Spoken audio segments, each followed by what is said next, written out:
El gentil auspicio de Entel, líder en telecomunicaciones. Presentamos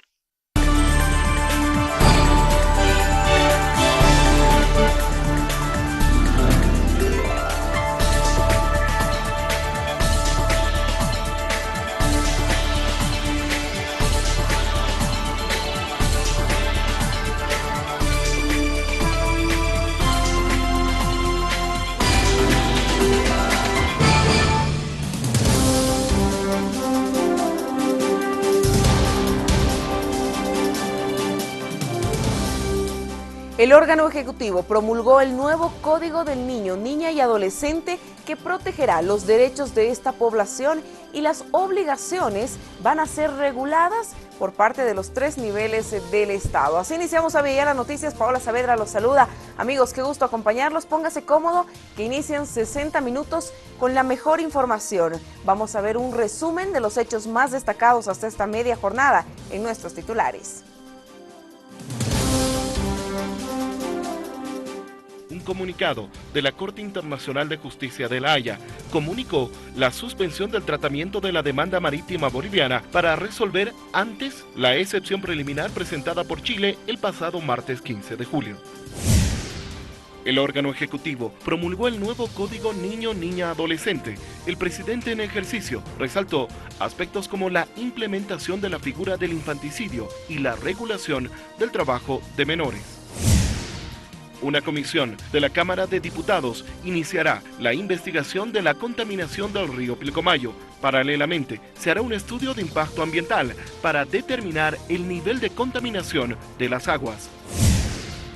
La Dirección Nacional de Régimen Penitenciario socializa el proyecto de ley que beneficiará con medidas sustitutivas a adultos mayores que se encuentran cumpliendo reclusión en cárceles del país. Las familias palestinas aprovecharon las 5 horas de tregua declaradas por Israel para conseguir provisiones. Esta jornada fueron retomados los ataques en la Franja de Gaza. Todavía no existen señales para que la tensión en Medio Oriente reduzca. Iniciamos con el desarrollo informativo. Una vez más, sean ustedes bienvenidos. La presidenta chilena Michelle Bachelet participa, al igual que el presidente Evo Morales, de la cumbre de los BRICS y UNASUR. En este encuentro no se ha generado ninguna ocasión de diálogo y, al parecer, ambos mandatarios han querido dejar de lado el tema marítimo. Es la primera vez en el marco de este foro que se dio el encuentro entre Evo Morales y Michelle Bachelet después que Chile presentara los argumentos para impugnar la Corte de La Haya en el marco de la demanda que interpuso Bolivia. Al menos en los momentos que estuvieron las cámaras, tanto de televisión como reporteros gráficos, no hubo saludo entre ambos mandatarios, tampoco diálogo informal, como por ejemplo el que se dio en el marco de la fotografía oficial entre Michelle Bachelet y Rafael Correa. No ocurrió lo mismo con Evo Morales. Está el tema de la demanda todavía muy fresco. Recordemos que el canciller habló ayer, se le respondió a Bolivia, pero por ahora no hay un encuentro ni tampoco una reunión bilateral pactada. Así lo informó el canciller Heraldo Muñoz. ¿Tiene la posibilidad de encontrarse con el presidente Evo Morales y también está presente en esta gira? No está contemplado para nada encontrarse con el presidente Morales, así que no veo ninguna posibilidad que ello ocurra, no está planificado. Hay varias bilaterales con el presidente de China, con el presidente de Costa Rica, con el presidente Antigua y Barbuda, que es el primer ministro, pero además presidente CARICOM, posiblemente con el presidente Putin de Rusia. No hay nada con el presidente Morales de Bolivia. En este mismo tema, la Corte Internacional de Justicia de La Haya determinó suspender el tratamiento de la demanda marítima boliviana contra Chile hasta que sea resuelto el recurso chileno de excepción preliminar a la jurisdicción de la Corte. Así lo informa esta instancia internacional en un comunicado de prensa. Además de aquello, se recalca que se fijó para el 14 de noviembre el plazo para que Bolivia responda ante esta objeción planteada por Chile.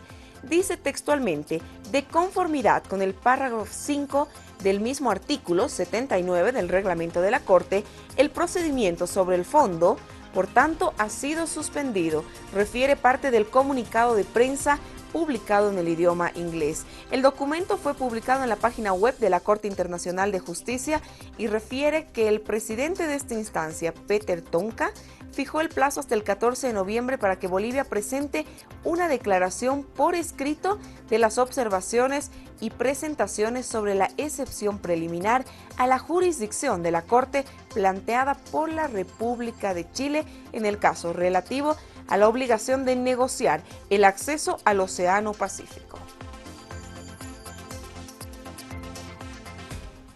Cambiamos el ámbito de la información. En una entrevista con la cadena internacional Telesur, el presidente Morales anunció de la voluntad de Rusia por cooperar a Bolivia para instalar una planta de energía nuclear. Hay mucha voluntad del presidente de Rusia de cooperarnos, asesorarnos en la instalación de una planta nuclear o energía atómica con fines pacíficos. Será el otro trabajo. Nos ofreció como no solamente asesorarnos, sino también como puedan especializarse en este rubro. Yo sigo convencido, países que tienen el control energético, pues esos países se liberan y tienen el control político, poder político. Y en Bolivia estamos haciendo varias inversiones, y que mejor con socios que son una garantía política y económica como Rusia, como China, al margen de los países de América Latina, que también son nuestros aliados en este proceso de liberación para nuestros pueblos de esta región. Autoridades municipales, departamentales y nacionales aseguran que efectuarán la campaña electoral respetando los bienes del Estado. El alcalde de la ciudad de La Paz, Luis Revilla, recuerda que los bienes del Estado no deben ser utilizados para realizar las campañas electorales. Lo que debería ocurrir en todo caso es que todas las autoridades se abstengan de utilizar bienes y recursos públicos, así estén o no ejerciendo sus cargos. Eso es lo que tenemos que garantizar, porque de lo contrario se está entrando a una batalla electoral desigual, donde hay gente que puede utilizar el aparato estatal para campaña y para beneficio. Los gobernadores de La Paz y de Cochabamba confirmaron que realizarán campaña electoral por el binomio Evo Álvaro, pero respetarán los bienes del Estado y los horarios de trabajo. Voy a hacer campaña, quiero ser sincero, voy a hacer campaña en mis momentos libres, voy a hacer campaña los días domingos, los días sábados, que no son horarios de trabajo, y también voy a aportar y voy a contribuir de mis propios recursos, de mi sueldo, para que esta campaña se pueda fortalecer. En cuestiones personales, ustedes han podido advertir, nadie me ha visto paseando con mi familia en un auto de la gobernación. Nunca he estado haciendo mal uso de los bienes públicos, eso tiene que haber respeto. Los bienes son para actividades oficiales, para que podamos hacer trabajo en función de la población. En este mismo tema, la dirigente del Movimiento al Socialismo, Neunilda Zurita, comunicó que habrán restricciones para realizar campañas electorales de la oposición en el trópico cochabambino. No creo, nuestros dirigentes declararon que no van a permitir llegar, no sé, estamos en democracia, que lleguen, a ver si consiguen votos. Yo creo que los hermanos del trópico de Cochabamba van a recibirlos a los partidos tradicionales, neoliberales, que ahora son cesabios, que se presentan con una nueva máscara como sepulcros blanqueados. Tenemos la obligación de entender conciencial e ideológica y políticamente lo que ha sucedido en nuestro pasado, pero también debemos reflexionar para que nunca más vuelva a venir esas políticas antipatrióticas. 13:09, lo invito a que revisemos juntos los datos del tiempo.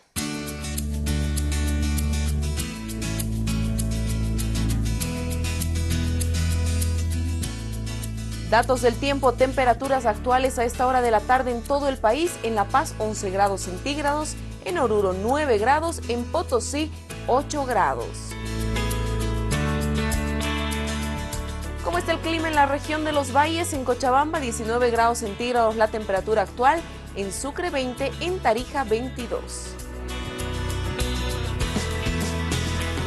En Cobija la temperatura actual 28 grados, en Trinidad 30 grados, en Santa Cruz con cielos cubiertos y anuncio de un surazo 25 grados centígrados es la temperatura actual.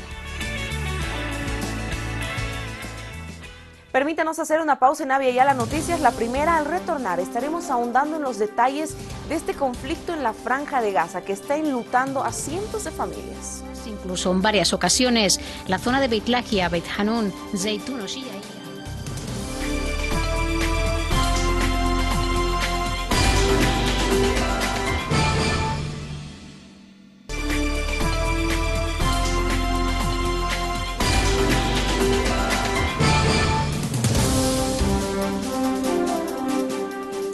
Retornamos con las informaciones, vamos con lo anunciado. Les comentábamos que hay una situación muy difícil en la Franja de Gaza. Hay muchas personas que han fallecido en los últimos días, producto de los bombardeos que se han dado por parte de Israel. Para ahondar en los detalles de este tema, hemos invitado al doctor Ayman Al-Taramansi, quien nos acompaña. Muy buenas tardes, bienvenido a Avia Yala Noticias. Usted, como ciudadano palestino, está viendo seguramente con mucho dolor lo que ocurre estos días en la Franja de Gaza. Muchas gracias por la invitación y buenas tardes a todos los televidentes.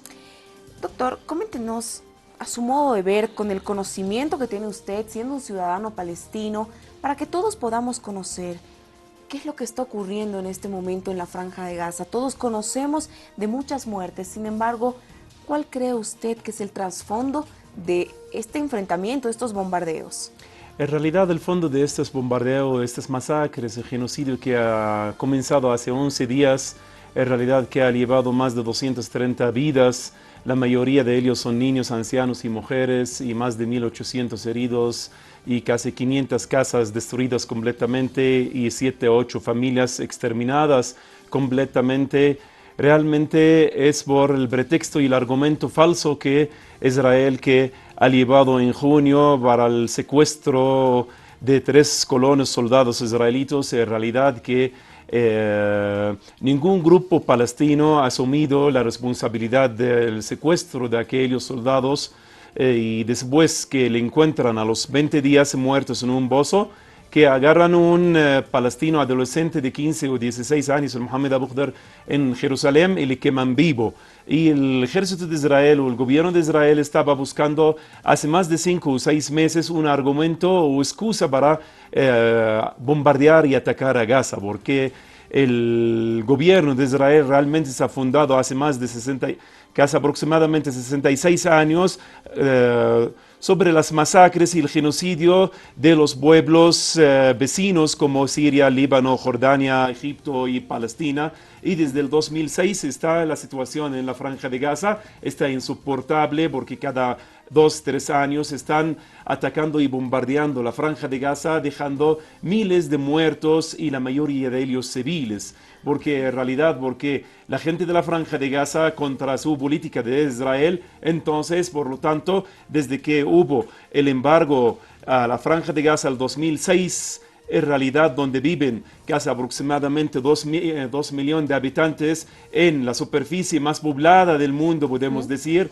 son 365 kilómetros cuadrados, 8 kilómetros por 43 kilómetros. Tenemos una salida hacia el mar, el Mediterráneo, pero lamentablemente los pescadores palestinos no pueden avanzar más de 9 millas, lo que es aproximadamente son 12 kilómetros. Además de eso, han sufrido por muchos años lo que se denomina este bloqueo, también que ha permitido que la población vaya sufriendo muchísimo. En realidad sí, por supuesto, pero desde que el 2006 que han bloqueado completamente, porque como le estaba explicando, tenemos una salida hacia el mar, los pescadores no pueden avanzar más de 9 millas y tenemos otra frontera con nuestro país antes del 1948, lo que le llaman ahorita Israel, y la otra frontera, campos minados computarizados, y la otra frontera con Egipto, con el país vecino que está cerrada, lamentablemente que ha abierto esos días por pocas horas para que salgan algunas decenas de heridos. Y tenemos 24 horas, lo que son los aviones más modernos para vigilar a los palestinos. Estamos en la versión más grande del mundo, donde viven casi 2 millones de habitantes. Este conflicto está llevando a casi 66 años, porque si volvemos a la historia, Antes del 1948 no existía el Estado de Israel, es Palestina. Lo que existía, un pueblo se llamaba Israel, vivían unos miles de habitantes judíos en nuestro país. Pero con la ayuda de Inglaterra después de la Segunda Guerra Mundial, entonces ha venido la élite sionista de Israel que está gobernando actualmente para gobernar y fundar el Estado de Israel bajo o detrás de lo que es las masacres y el genocidio de los palestinos. Y desde ahí entonces han borrado el nombre de Palestina del mapa y han puesto Israel. Han borrado lo que es la bandera de Palestina y han puesto Israel. Por esto están manipulando los medios de comunicación a nivel internacional para que la gente tenga información errónea sobre los palestinos. Como estábamos viendo en los medios de comunicación hace pocos días, estaban mostrando niños y mujeres palestinas heridos, supuestamente son israelitas. Hay también una suerte de tergiversación de lo que ocurre. Voy a proponerle que veamos juntos lo que ha ocurrido en las últimas horas, donde miles de palestinos han tenido que abandonar sus hogares bajo la amenaza de un nuevo bombardeo de Israel. En Gaza, las calles de los barrios más populares comienzan a vaciarse. Cientos de casas han sido bombardeadas, incluso en varias ocasiones. La zona de Beit Lahia, Beit Hanun, Zeitun o Shijaiya están ahora bajo fuego constante y los vecinos huyen a los refugios acondicionados por la Agencia de Naciones Unidas para la Ayuda al Refugiado Palestino, la UNRWA, hasta 20 albergues cuya capacidad pronto será superada. El gran problema ahora sobre todo es la población desplazada, se está concentrando en la provincia de Gaza. Nosotros tenemos ya abiertos 20 de los albergues, teníamos previstos 25 albergues, de los cuales hay 2 que están completamente destruidos por los bombardeos israelíes. El hecho de que haya una población excesiva que exceda la capacidad del albergue se traduce en una peor y menor digna asistencia a las personas que se encuentran desplazadas. En una misma habitación malviven ahora entre 30 y 40 personas. No hay intimidad, ni tampoco las condiciones mínimas de higiene. La comida y el agua escasean, no hay medicamentos para los enfermos, ni siquiera un colchón para dormir. Sí, es lo que ocurre en este momento, en estos lugares. Ayman, quiero preguntarle algo tal vez muy sensible. Su familia está en la Franja de Gaza. ¿Usted ha tenido comunicación con ellos? Seguramente hay una gran preocupación por saber qué es lo que ocurre. En realidad, sí, en los primeros días del bombardeo hemos tenido un contacto y después se cortó el contacto porque mi familia, como están en la zona más afectada, en realidad todos han salido donde están mis hermanas, donde están los parientes, a habitar ahí porque la situación de nuestra zona está bombardeado, está destruido completamente y por lo tanto en realidad es una situación muy preocupante y las imágenes que vemos también son indignantes porque la mayoría de los caídos son niños porque los bombardeos y los aviones están atacando a las casas de los civiles, no están distinguiendo si es hospitales o mezquitas o escuelas o casas de gente civil. Por lo tanto, ayer justamente han botado al norte de Gaza folletos, los aviones de Israel, para que la gente abandonen de sus casas porque están con la intención para bombardear más intensivamente. Porque realmente las imágenes que vemos son indignantes para toda persona palestino o no palestino, toda persona que busca y defiende el derecho humano, el derecho internacional para todos los seres humanos y la dignidad y la libertad de los seres humanos. Es algo muy indignante para él, para que veamos los niños están en pedazos, los misiles de los aviones de Israel están poniendo esta situación tan terrible a la población de la Franja de Gaza para darles mucho miedo para que abandonen a sus casas. Seguramente usted está muy preocupado por lo que ocurre con su familia y se preguntará también si es que ellos han podido aprovechar esta tregua de 5 horas, que resulta hasta gracioso pensar en una tregua de tan solo 5 horas para los habitantes de Gaza. Veamos qué es lo que ocurría en este lapso de tiempo. En un ambiente tenso, los palestinos se aglomeraron frente a los bancos, que estuvieron cerrados durante los ataques. Otros consiguieron combustible para activar los generadores eléctricos. Escenas de pánico se vivieron en las calles cuando los ciudadanos trataban de llegar a sus casas antes de que se reanudara el fuego. No es un alto al fuego serio y no confiamos en él. Tal vez incluso puedan golpear a estas personas mientras están aquí. Podrían hacerlo. Ellos pueden matar a cualquiera con sus cohetes. Sin este alto al fuego no estaría aquí hoy, porque estoy muy asustado. Ayman, ¿qué es lo que usted siente cuando escucha a sus compatriotas dar estas declaraciones, ve estas imágenes? ¿Cuál es el primer pensamiento que se le viene a la cabeza? En realidad es algo nos agobia bastante la situación, porque nuestros familiares allá y además no por nuestra familia, porque nuestros semejantes, nuestros hermanos en Palestina están sufriendo bastante, y más que todo con toda la razón que nuestras familias viven ahí bajo el bombardeo. No es la primera vez, porque el 2011 pasó, el 2012, el 2009, el 2006, cada 2-3 años, Israel lanza un ataque o un bombardeo para en realidad probar sus bombas o sus armamentos que fabrican. Es como una zona de investigación Gaza para el Estado de Israel. Por lo tanto, en realidad pedimos a todas las organizaciones y todos los gobernantes a nivel internacional, en realidad sancionar y enjuiciar a los responsables, a los gobiernos de Israel que están a cabeza de Benjamin Netanyahu y el canciller de Israel, Lieberman, que han llevado estas masacres y este genocidio, llevando miles de vidas palestinas inocentes y civiles. Hace un año usted visitó la Franja de Gaza, más o menos, me decía, la última visita que ha tenido.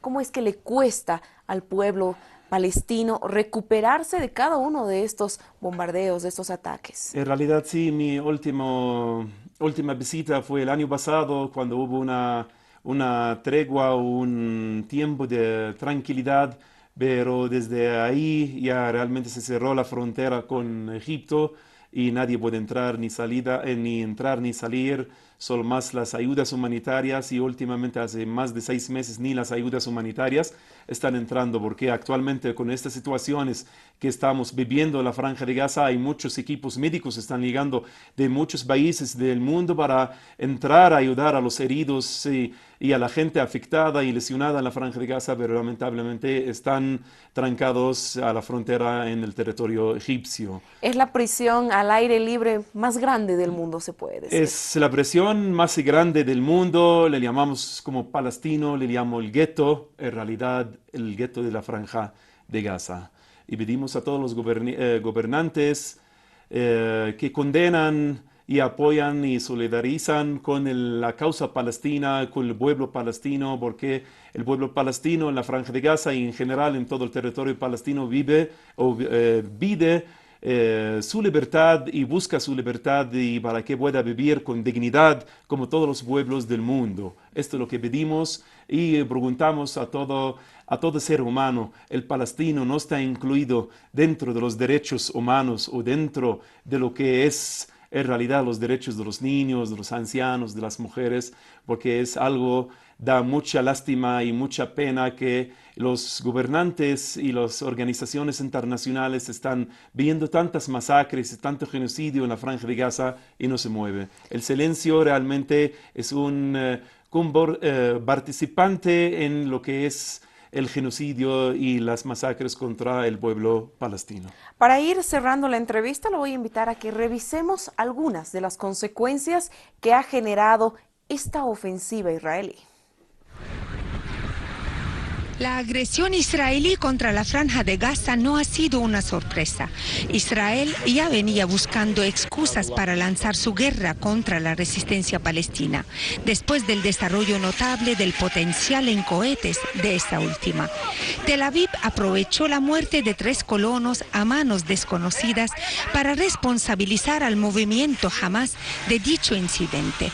Algunos colonos respondieron asesinando de manera brutal al adolescente adolescente Mohamed Abu Khdeira, hecho que fue seguido por protestas palestinas y por lanzamiento de cohetes desde Gaza contra ciudades y asentamientos israelíes. Por su parte, Israel replicó bombardeando sin cesar a la franja, después que su gabinete reducido de seguridad había tomado la decisión de comenzar la guerra movilizando a 40.000 reservistas. Como siempre, Israel cometió una masacre tras otra, bombardeando por tierra, mar y aire a Gaza, una de las zonas más densamente pobladas del mundo. Durante las primeras 48 horas, Israel efectuó más de 500 ataques contra las infraestructuras de la Franja de Gaza y sus sedes de seguridad, matando a decenas de civiles y destruyendo decenas de viviendas. Con la escalada de las operaciones israelíes, la respuesta de las facciones de la resistencia palestina se ha ido incrementando gradualmente. Comenzaron a lanzar cohetes hacia el llamado cinturón de asentamientos que rodea a Gaza, alcanzando incluso hasta la ciudad de Beersheba. Es realmente preocupante lo que ocurre en la Franja de Gaza y desde Bolivia se han hecho varios pedidos ya para que los organismos internacionales también puedan actuar ante este tema, pronunciarse y pedir que cese la violencia. Sin embargo, ustedes también, cerrando ya esta entrevista, Ayman, van a hacer movilizaciones como ciudadanos palestinos para hacer sentir su voz y su pedido. Por supuesto, la semana pasada en realidad hemos hecho una concentración en el Prado y le invito a toda la población en general, el día domingo, el 20 de julio, vamos a tener una concentración a las 10 de la mañana en la Plaza Baroa. Y la ciudad de Santa Cruz, a la misma hora y la misma fecha, a las 10 de la mañana, el día domingo, en la Plaza 24 de septiembre. Y la ciudad de Cochabamba, a la misma hora, a las 10 de la mañana, el día domingo, será también la marcha o la concentración en la Plaza de las Banderas. Por lo tanto, le invito a toda la población para apoyar, solidarizarse con el pueblo palestino contra esas masacres y genocidio, y pedimos basta de masacres, basta de genocidio, basta de matanza a los inocentes y a los niños y a las mujeres y adolescentes. ¡Viva Palestina! ¡Viva Palestina! ¡Viva Palestina! Ayman, nosotros vamos a hacer votos para que de una vez se ponga punto final a este conflicto y también para que usted logre comunicarse con sus familiares y así pueda estar tranquilo, conociendo que su gente está bien y que ya no van a existir estos ataques y bombardeos que sin duda les quitan el sueño a todos los ciudadanos palestinos que están fuera de sus fronteras y que hoy viven esta situación de terrible angustia. Muchas gracias por habernos acompañado. Muchas gracias por la invitación. Estaremos al pendiente de lo que ocurre en este sentido, lo que pasa en la Franja de Gaza y también lo que va a ocurrir este domingo en Bolivia, donde ciudadanos se van a dar cita. Usted ya lo ha escuchado, la invitación está hecha para decirle basta al genocidio. Nosotros vamos a hacer una pausa en Avia y a las noticias. Al retornar, estaremos hablando de la Comisión de Medio Ambiente y Agua de la Cámara de Diputados que investigará la contaminación del río Pilcomayo. Sí, hay una Comisión de Medio Ambiente que va a trabajar precisamente para...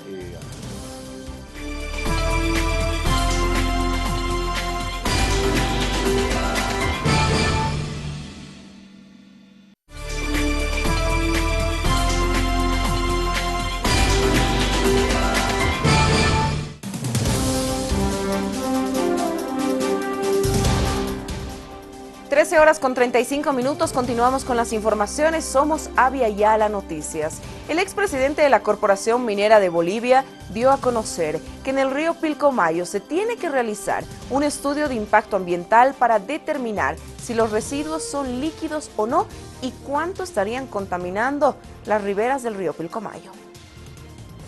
Habría que analizar cuál es el contenido químico del líquido de los desechos que se han vertido al río. Hay que ver también si hay residuos sólidos, si se han quedado ahí o están siendo arrastrados, y si el líquido también a qué velocidad se está diseminando por el río.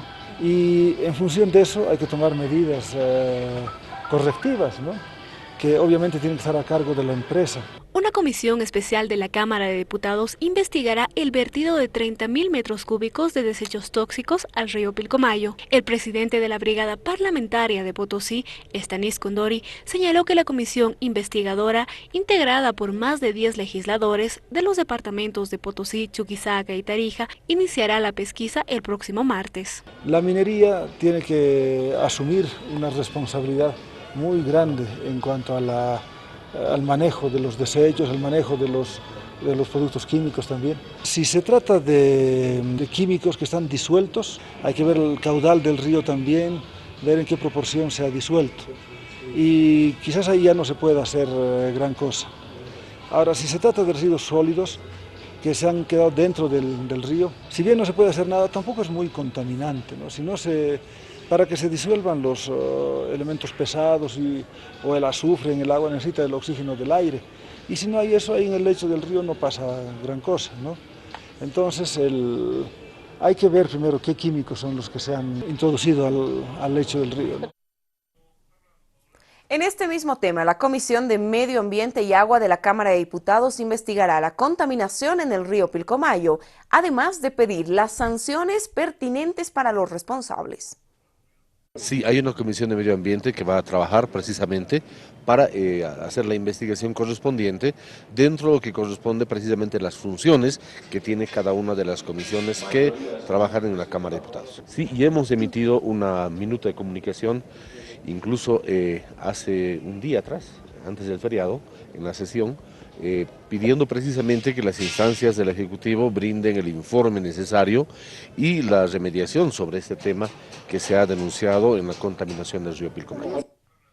En este mismo tema, desde Potosí, el gobernador Félix González aseguró que al menos 30.000 metros cúbicos de desechos minerales de la empresa Santiago Apóstol fueron vertidos al afluente de la cuenca del río Pilcomayo.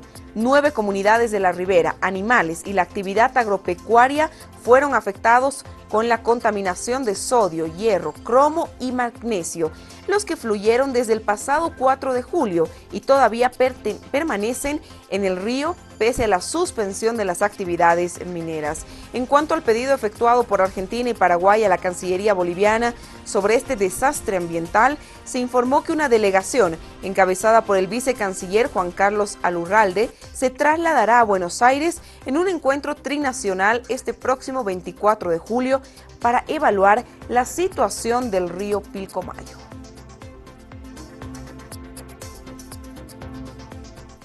Cambiamos el ámbito de la información. El órgano ejecutivo promulgó el nuevo Código del Niño, Niña y Adolescente que protegerá los derechos de esta población. Son los ejemplares de Marcelo García Linera promulgando esta ley de derechos de las niñas, niños y adolescentes. Entrega esta ley a la niña Dulcemar Choque Ramos. Tenemos una buena ley.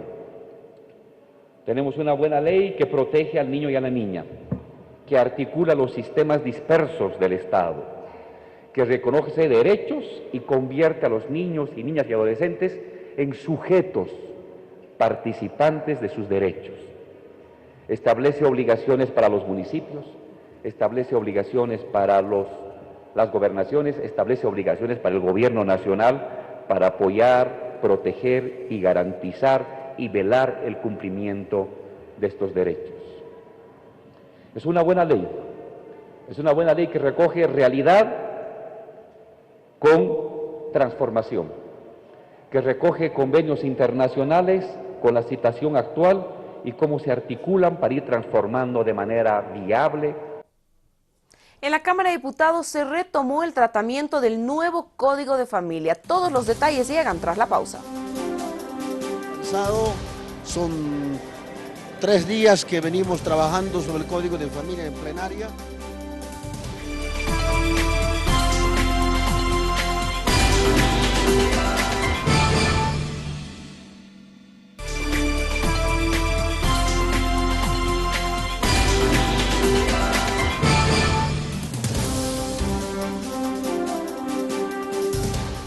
15 minutos nos separan de las 2 de la tarde. Gracias por su preferencia. Vamos con lo anunciado. La Cámara de Diputados retomó el tratamiento del nuevo Código de Familia y se prevé que este proyecto pueda ser derivado al Senado esta misma tarde. Tenemos avanzado, son 3 días que venimos trabajando sobre el Código de Familia en plenaria, con aportes importantes.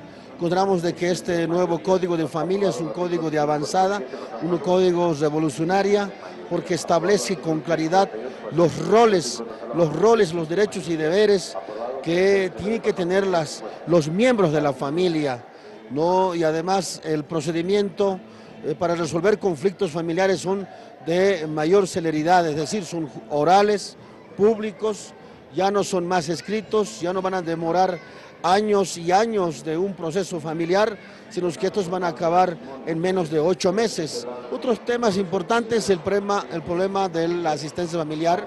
Por ejemplo, hoy el juez podrá fijar la asistencia familiar el 20%, equivalente a un salario mínimo nacional.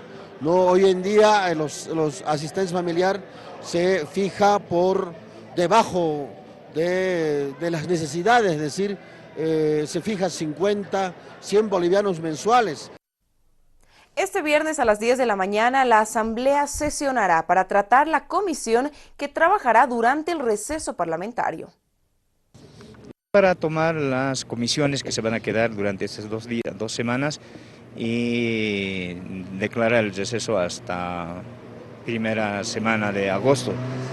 Retornamos el 4 de agosto para continuar con el trabajo legislativo. Estamos cerrando algunas leyes que han quedado pendientes, ¿no? Y nosotros estamos cerrando con la designación de un embajador a Perú, de Bolivia. No recuerdo el nombre, ¿no? Y la comisión está sesionando para podemos aprobar esta tarde. Si durante esta jornada usted va a realizar transacciones económicas, tome muy en cuenta los siguientes datos. Le presentamos las cotizaciones.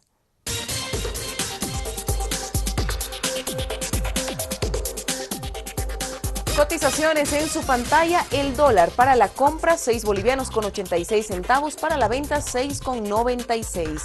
El euro registra un ascenso de 3 puntos en esta jornada y se cotiza en 9 bolivianos con 30 centavos. La unidad de fomento a la vivienda, 1 boliviano con 96 centavos. El peso, moneda oficial de Argentina, se cotiza en 0 bolivianos con 84 centavos. El real, la moneda de Brasil, se cotiza en 3 bolivianos con 0,8 centavos. El nuevo sol de Perú, 2 bolivianos con 46 centavos. Revisamos qué pasa con los metales. El oro por onza Troy, $1,293. La plata, $20 con 71 centavos por onza Troy. La libra fina de estaño se cotiza en $10 con 0,1 centavo.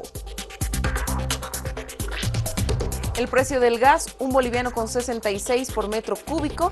El barril de petróleo, $105 con 85 centavos.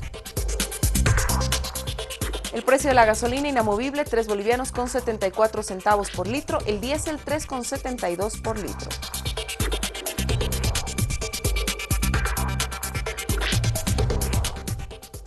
Continuamos desarrollando las informaciones y el Movimiento al Socialismo lanzará oficialmente su campaña electoral este 25 de julio en la Plaza Villarroel.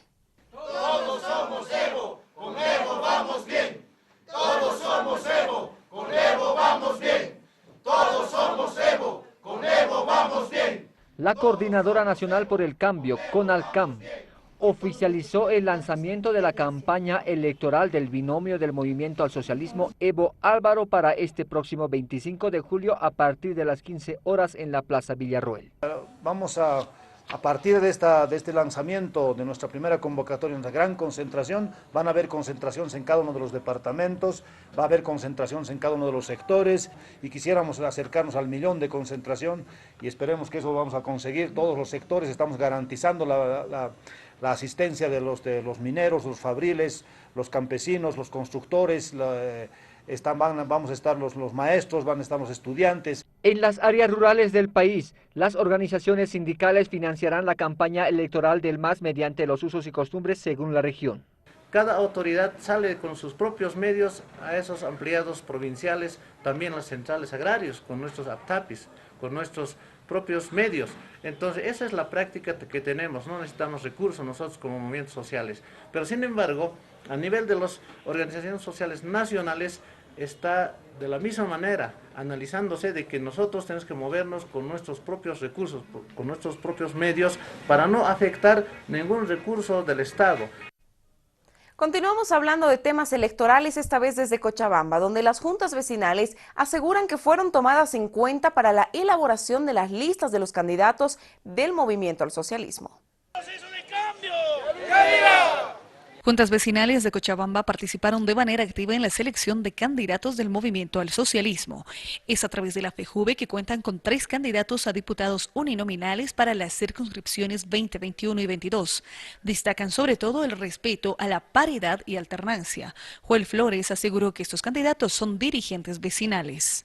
Por la zona norte tenemos a la compañera Amanda Marañón como candidata titular por la circunscripción número 20. Después tenemos a la circunscripción número 21 a la compañera Sandra Cartagena, una compañera mujer, también dirigente vecinal, que tiene el respaldo de toda la población, y la C22, compañero Leoncio Janco, como candidato titular a diputado uninominal por la C22. Entre los candidatos está un hombre y 2 mujeres, una de las cuales tiene una discapacidad que no será impedimento para trabajar por su circunscripción de la mano y en consenso con las bases. Nosotros hemos sido elegidos por la población desde las bases de las organizaciones sociales. Hoy estamos asumiendo a una responsabilidad seguramente para trabajar a la cabeza de nuestro hermano presidente Evo Morales Ayma. Tenemos ya prácticamente planificado todo lo que vamos a hacer por las mujeres, por los niños, por la gente más desposeída. Que vamos a hacer nuestra campaña desde las bases, tal como dice nuestro hermano presidente, empezar de las bases y trabajar juntamente de acuerdo a las necesidades que ellos plantean.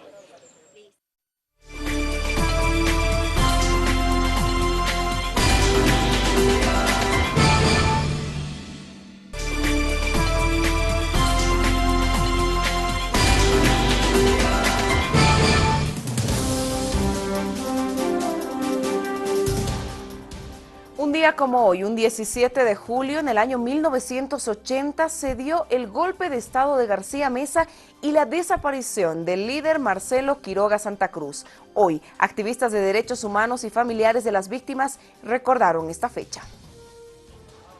Marcelo Quiroga Santa Cruz, un líder socialista que desapareció durante la dictadura militar un 17 de julio de 1980, hoy es recordado por activistas de derechos humanos, mineros y familiares de la dictadura de Hugo Banzer Suárez y García Meza. Un narcogolpe que ha asesinado a muchos compañeros dirigentes de la Central Obrera Boliviana, al compañero Marcelo Quiroga Santa Cruz, y en Caracoles, aquí a los mineros que han resistido hasta el 5 de agosto los ha masacrado. Hay muchos desaparecidos anónimos, eso estamos recordando nosotros. Luego de 34 años de recuperar la democracia en nuestro país, los familiares de las víctimas continúan recordando este día con un acto de injusticia. Mi hermano ha desaparecido el 17 de julio y hasta el día de hoy no hemos encontrado ni justicia ni sus restos. Seguimos en espera de que se castigue a los culpables. La representante de las víctimas de los gobiernos dictatoriales, Nila Heredia, quien también sufrió los vejámenes de la dictadura, espera que los parlamentarios culminen con la ley de la verdad que permita la desclasificación de los documentos de las Fuerzas Armadas. Un proyecto de ley presentado a la Cámara al Parlamento y que está detenido ahí, porque han habido grupos de compañeros que quisieran incorporar el tema del resarcimiento económico. De verdad, nos parece que ellos tienen derecho, pero para nosotros lo más importante es la investigación, que se sepa quiénes son los responsables, los culpables. Amigos, con esta información le ponemos punto final a esta entrega informativa. Recuerde que tenemos una cita a las 19:40, donde estaremos ampliando otros temas informativos. Muy buenas tardes, permiso.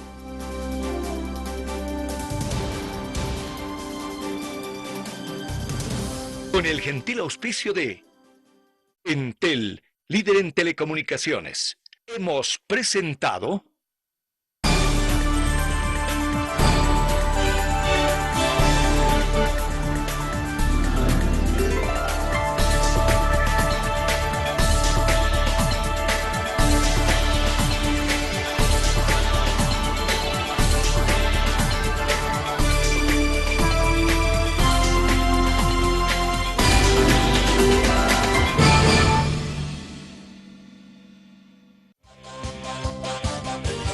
Vía Yala Televisión, un continente de culturas.